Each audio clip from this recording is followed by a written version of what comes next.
বাংলার জমিন থেকে আমাদের সেই জালেম শাসক বিদায় নিয়ে নিয়েছে। এছাড়া আরো একটি পবিত্রতা আছে, সেটি হচ্ছে জমিন পবিত্রতা। সম্মানিত হাজরিন, জমিন কিভাবে পবিত্রতা আমরা হাসিল করব? জমিন পবিত্রতা করতে হলে রক্ত ঝরাতে হবে। রক্ত দ্বারাই জমিনকে পবিত্রতা হাসিল করতে হয়। অর্থাৎ কুফরি, কাফের, মুশরিক, জালেম যদি এই জমিনে থাকে তাহলে জমিনটাও অপবিত্র থাকে।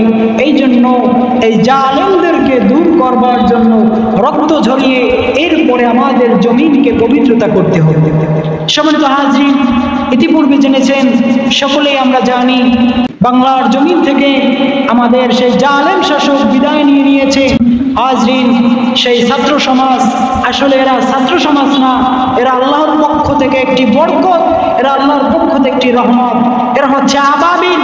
আপনারা জানেন, সেই কাবা ঘর শাসন করেছিল যখন কাফেররা সেই হস্তক্ষেপ নিয়ে হাতি নিয়ে যখন কাবা ঘর ধ্বংস করার জন্য আসছিলেন, তখন আবাবিল পাখি ছোট ছোট পাথর দ্বারা কিন্তু সেই সমস্ত কাফেরদেরকে দূর করেছিলেন।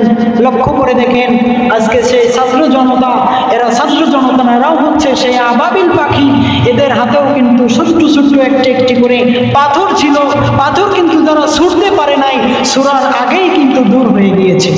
অর্থাৎ এর দ্বারা স্পষ্ট বোঝা যায় আল্লাহ রাব্বুল আলামিনের পক্ষ থেকে একটি নেয়ামত।